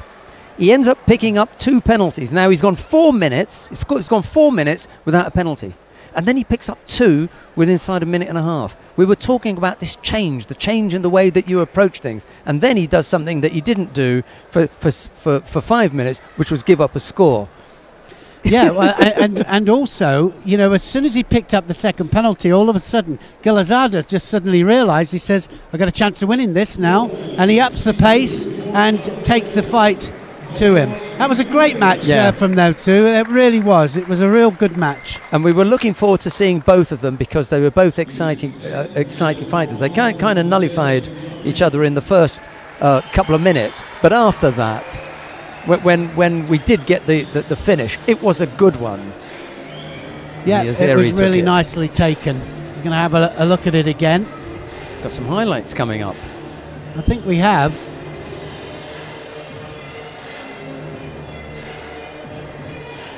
Galazada was world ranked 147 coming in here. Pick up a few valuable world ranking points there. We haven't seen him before, but now we have. This man here, well, he was 126 ranked coming in. So their world rankings showing that this was really new territory for both of them. So he tried the big Surigoshi there. He knew he'd made a mistake. Gets countered backwards. Galazada took him onto his side. He knew that it had gone. Decides to show us all his chest. Seen it before, mate.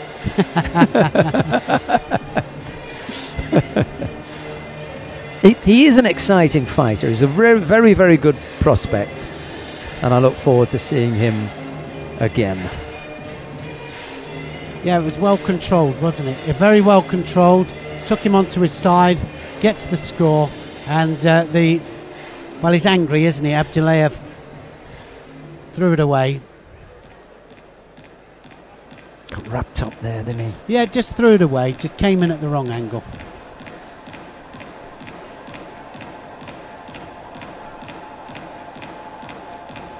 Second bronze medal fight then.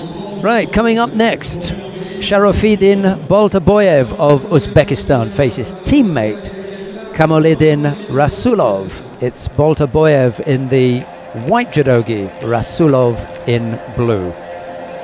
National championships, maybe. Well, it certainly looks like it, doesn't it? I mean, this could be the final, I guess. Both these fighters coming into this. I mean, Boltaboyev has never been anywhere near a Grand Prix or a Grand Slam before. And the beauty of having a match like this on home soil is that you can put your national squad out there and you can blood your juniors, you can blood the ones that you want to be out there to fight some of the champions, because we get a lot of world champions, Olympic champions coming to these events, and there they are fighting the world champions. 231 in the world rankings, Boltaev, who's wearing white here, and he's a dangerous prospect. Watch this. Referee in the middle, watching it closely from close quarters, is Roland Poigar of Austria. Well, that was a really nice Sianagi just to open it all up here. They'll have trained together, these two, and competed together in Uzbekistan. But they'll still go for it. There are certain countries when you visit and you know that if you've got a domestic sort out, that it's going to be a little bit boring and lacking a bit of panache. I'm trying to choose my words carefully there. Razalov hasn't even looked like he's going to attack, so he's going to have to do something.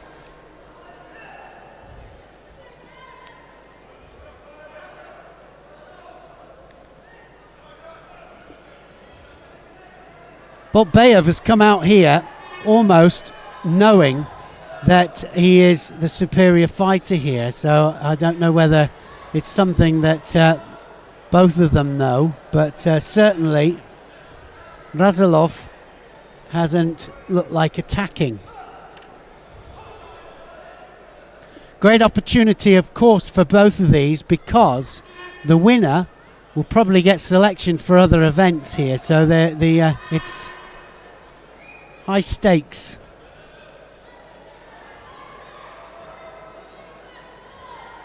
Left and right, he's going here, Boltaev.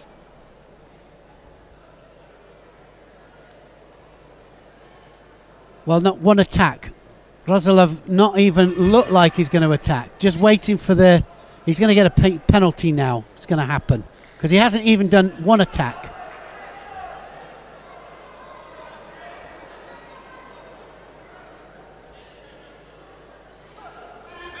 So the penalty comes, and so now he will have to do something, but a little bit worrying there. But Boltaev just looked to me as if he was really struggling.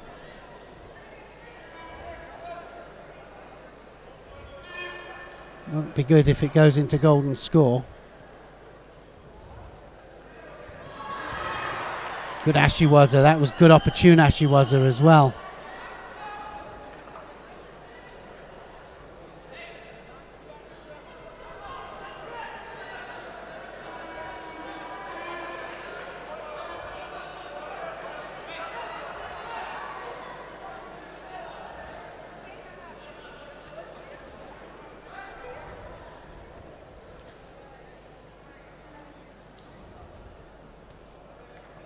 Well, we're coming up to now minute and a half, just less than minute and a half to go. Razalov hasn't, there's one Kouchi, that's the first that we'd seen him attack. Boltaev, Sianagi! Oh my goodness, trying to set that up all the time. Got closer and closer between the legs there.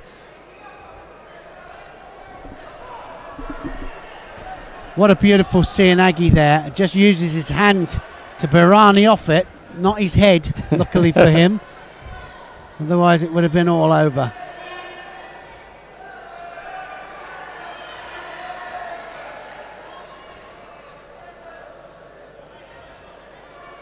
They might just be looking at the landing and seeing whether any part of the body came up that was worth a score.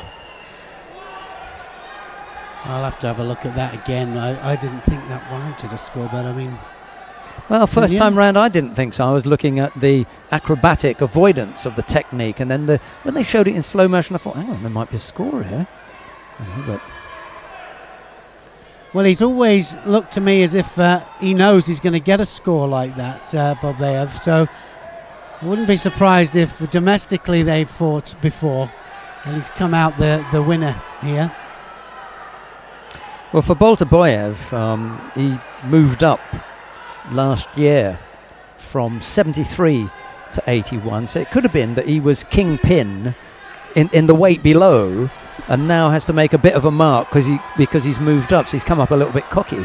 Anyways, it's paying off for him. I was going to say, yeah, he's winning through with it. Yeah, it's paying off for him.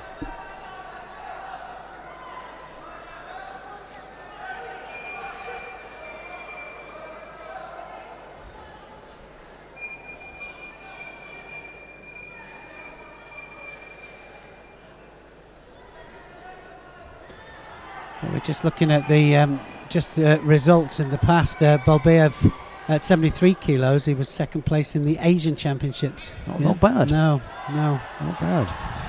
But 81, he hasn't featured as yet. So this is going to be him making his mark here in the new weight category. Yeah. That's going to be a Judo for him. Just dropping without hands on. So he gets a penalty for it. You've got to take your opponent with you. You've got to make sure you grip up. 11 seconds left. Look at the push now. That was just a push from Razalov. Should get another penalty, surely. Just pushing out. Can't do that.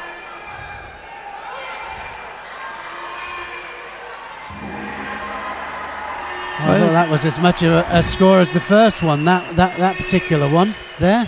It was a popular win, Boltaboyev over Rasulov. I don't know whether they come from Tashkent or whether they come from some far off town or village, but city maybe.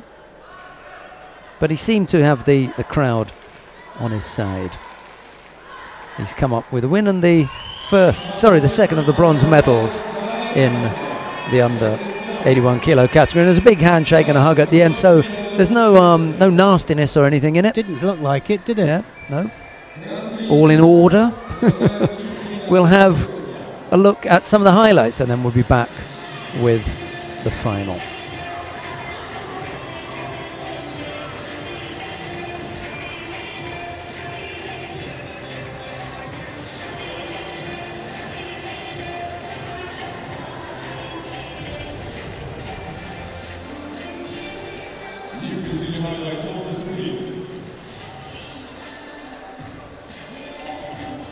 Nice seeing Aggie. Just looking for the landing there. Did seem to just land on his side there, look.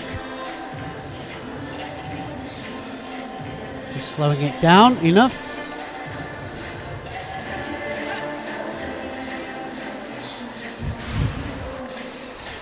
Borderline for me, but anyway, he gets the score. I thought the other one was pretty close as well.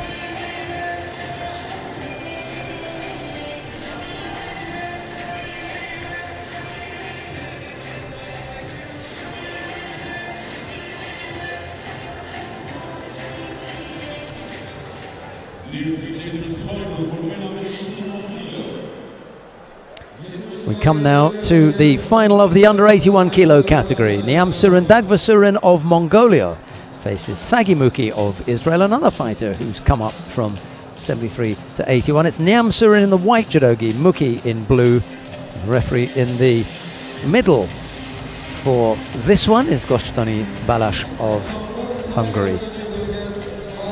Here's Neil. Well, this should be a good match, shouldn't it? Niamsuren. Big throw up, we know that, and established in the weight category, and I think that's going to make the difference here against Muki, because I think Muki, well, he's always dangerous, isn't he, Muki? He can throw from different angles, but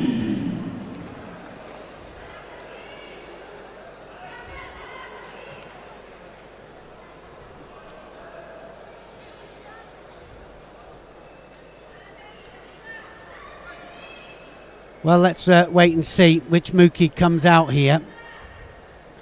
All the way through the day, just in his new weight category, don't forget, was established in under 73 kilograms, now gone up to 81 kilograms. This is his first international tournament out. Not bad in your final. Not finding it as easy, though, to throw these in the higher weight.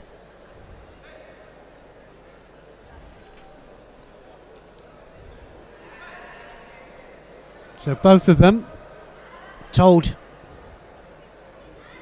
to start to attack.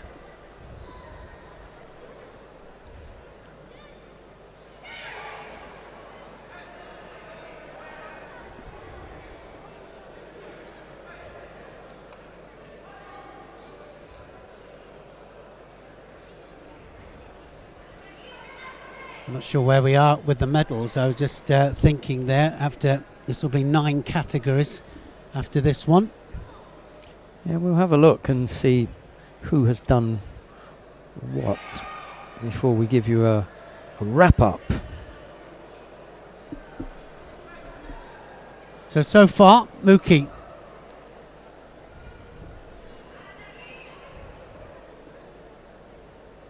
I think with Mookie, he's just got to adapt to the feeling of it. Different movement. And a lot of it is down to movement. They don't quite move at the same speed. It's slightly different speed. Doesn't mean that they attack any slower, but their movement is different.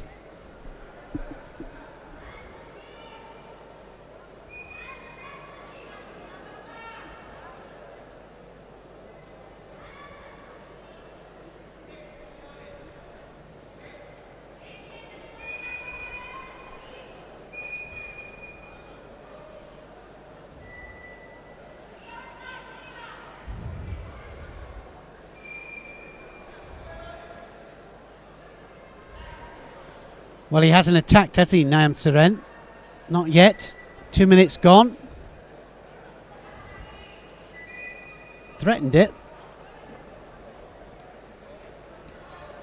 Sagi Mookie doesn't look fit for 81 kilos. Sorry, I know that the people at home might say, what do you know about it? Whatever. It's just an observation that, you know, at 73, he looks dangerous. You can't take your eyes off him. Something's going to happen. He's got that kind of feel about him. Here, doesn't look the same.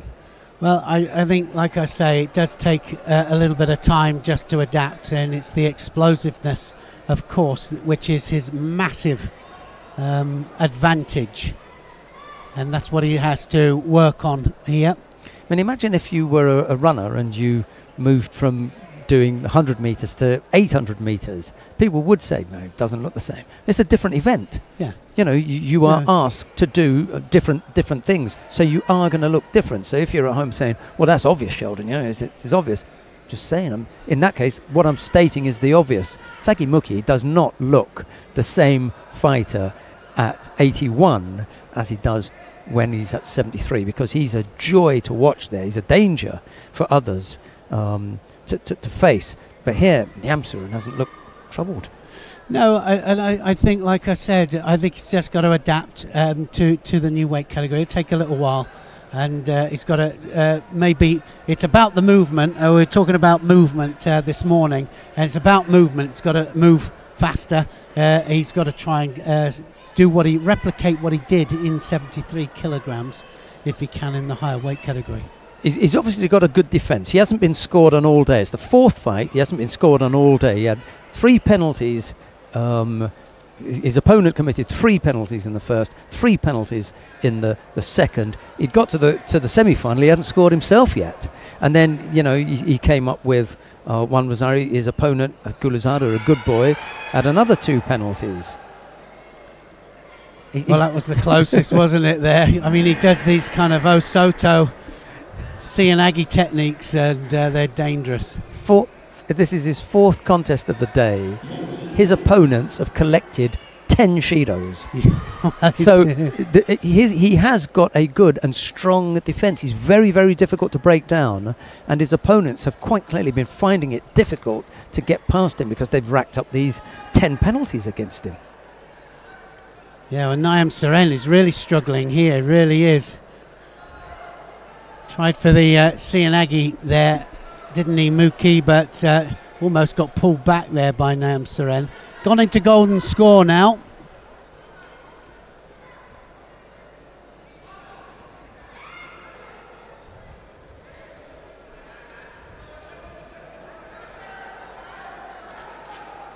I suppose what we're really looking for, or what I'm looking for, is that the big techniques again. Yeah, that style, that class, that edge.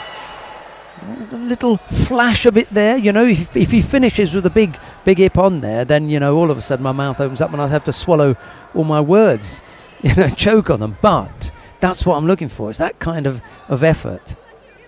Well, Niam Sereni is the one that's really struggling to get the big attacks in, and he's only got now, well, he's got 2 Shidos on the board, one more and it'll be over.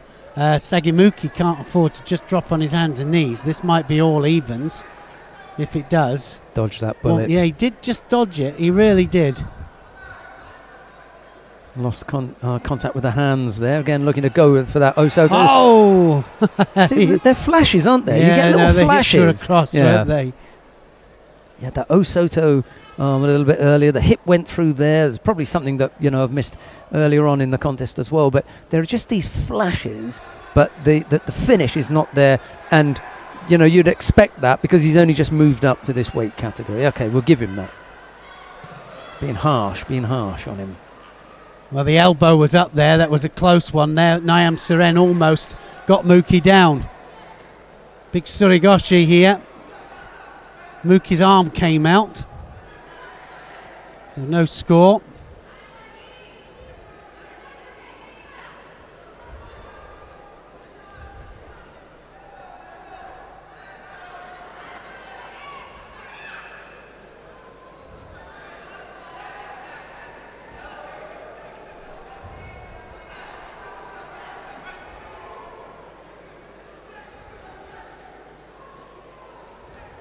So 2 minutes now, 2 minutes into golden score, and Niam Seren starting to open up. So he's starting to come forwards now. Mookie may be able to take advantage of that very fact, the fact that Niam Seren is a little bit more open. His defences aren't as strong either because he's expended a lot of energy in trying to do this, and now he's trying to open up. Mookie might be able to come up with a counter. That's my money. Oh dear. Well, is Mookie going to get it? I think he is. Yeah. Mookie gets it, and that's 2 penalties each now. So it normally changes the whole kind of mechanics of it. Oh, it's going to be it. Yes, he gets it. Mookie gets it. Big Surigoshi up and over. And he didn't have the power to stop him. Well, no, he just, and he really went upwards, towards the sky. He really did. What a match. Good match. Good one. Saved the best to last, didn't he? Well, he really did. Sagimuki. New weight category. Looks a bit puffy, doesn't he, around the cheeks? And a little bit, but and I think that, you know, like I said, he's just got to put on the right kind of weight. He's got to just change, I think, the training a little bit, probably adapt just to the fighters, because he is finding it more difficult against these heavier fighters without a shadow of a doubt. And don't forget, 73 up to 81, 6 kilos. This is the second gold medal for Sagimuki in the Grand Prix. Congratulations. 8 kilos, is there? Yeah, 73 is up to 81. Yeah, it's 8 kilos, but I mean, big difference.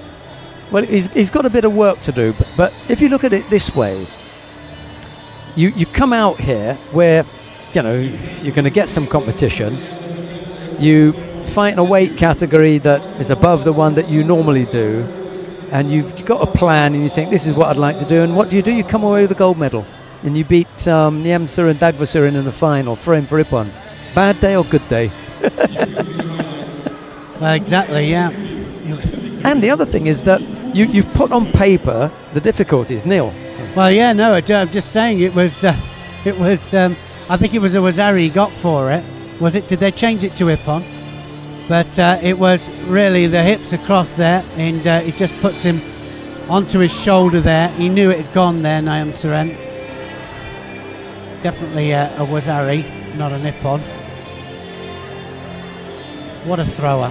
Yeah, whatever they signal, they change to Wazari anyway. So. The look on Naum Seren's face there when it's gone away from him.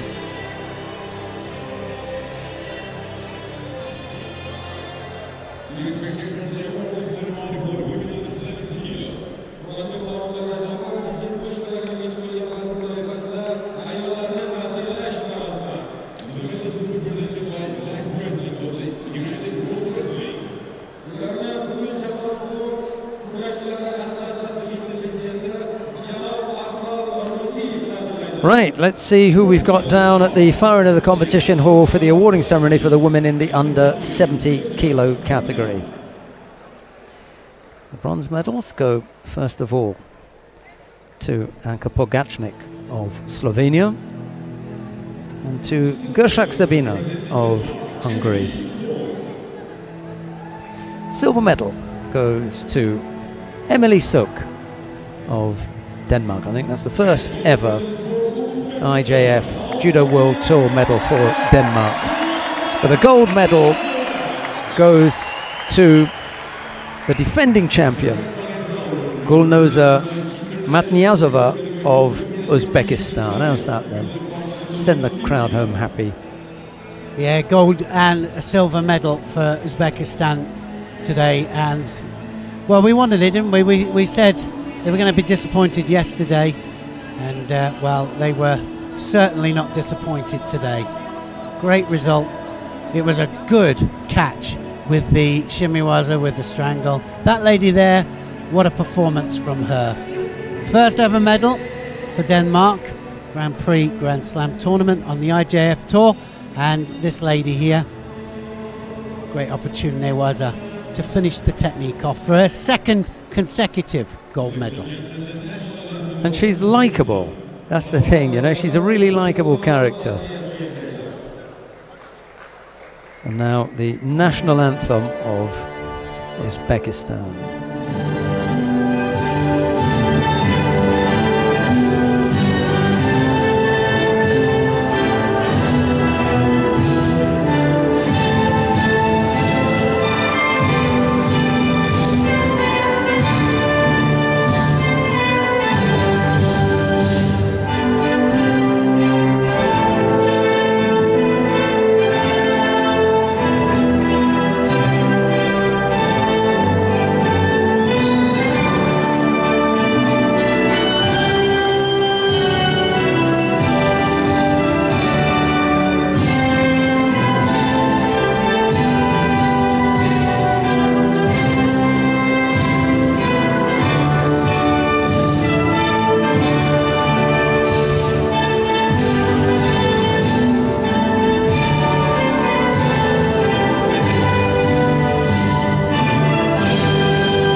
Well, stay with us because we've got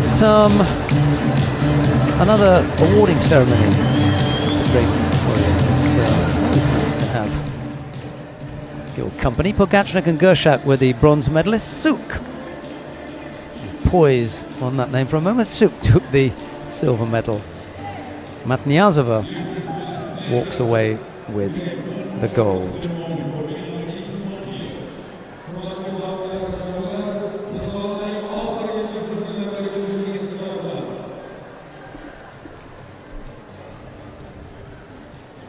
Well, just looking at the medals now, and Israel just ahead with 2 golds, silver, and 3 fifth places. Mongolia second in the medals with a gold, 2 silver medals, and then Uzbekistan, Poland, they're 3rd and 4th place respectively. Kazakhstan, Azerbaijan, Austria, and Belarus have the other gold medals there.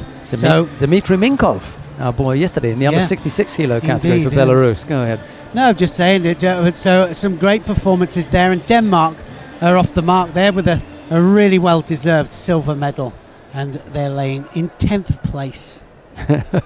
But brilliant. I mean, they're there, and I was saying that it really is truly an international sport here. Those medals are spread all over so many different countries.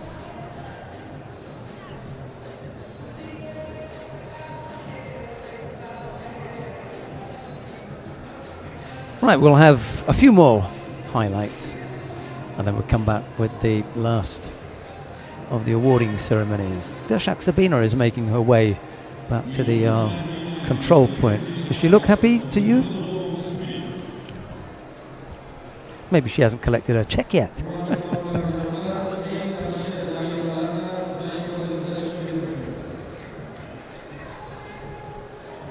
Always on the mat, Gershak. Very, very difficult to keep off, despite the fact that she's picked up some injuries. So look at, who was that then? Was that Hannah Martin going over to Catherine Unterwürzacher? Yeah. Anka Pogachnik is making her way down past us. We're in that corridor where we're going to get to see a few of the fighters.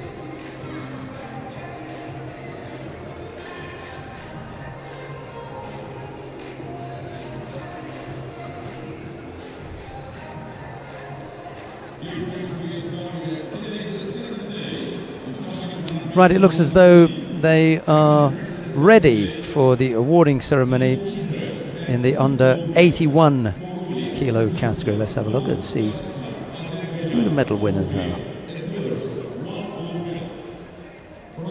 Sagimuki will have had to have changed from his blue judogi into his white. It was quite a few years ago that we moved from turning up in anything that you wanted on the podium. Oh, yeah, absolutely. Just it's only white judogi now, and I think that's a good thing. Absolutely. I look at some of the pictures in the past.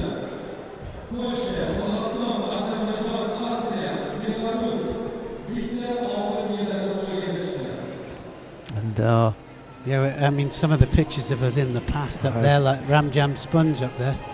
It was in 2009 at the World Championships in Rotterdam that the International Judo Federation made that change. That was okay. That one.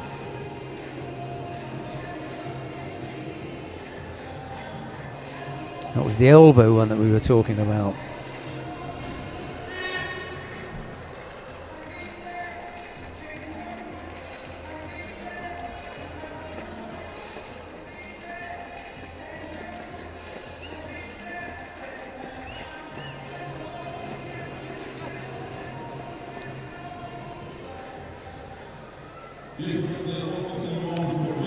Right, okay, let's take a look and see who the medal winners are in the under 81 kilo category.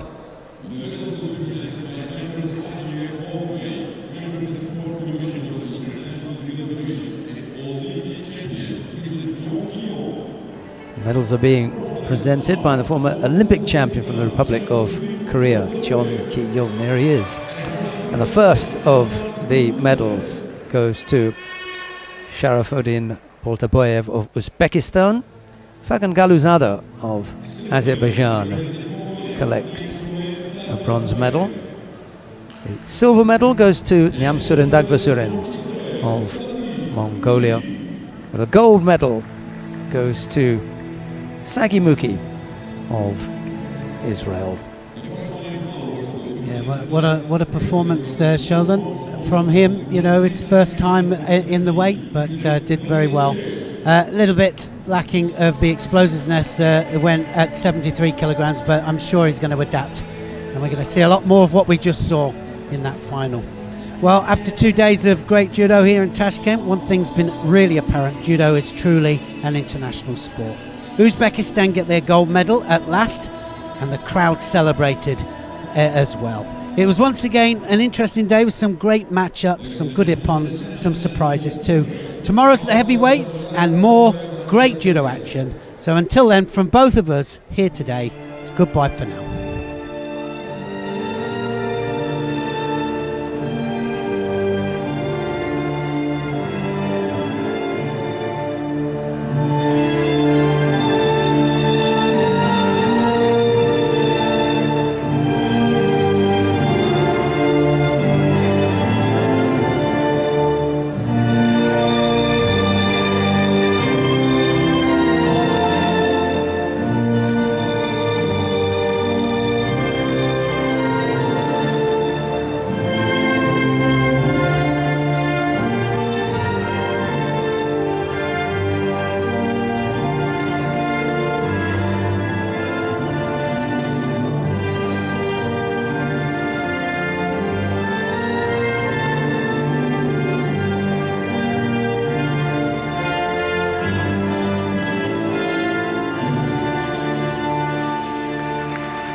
family picture with VIP and Judo.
Hurmatli xonimlar va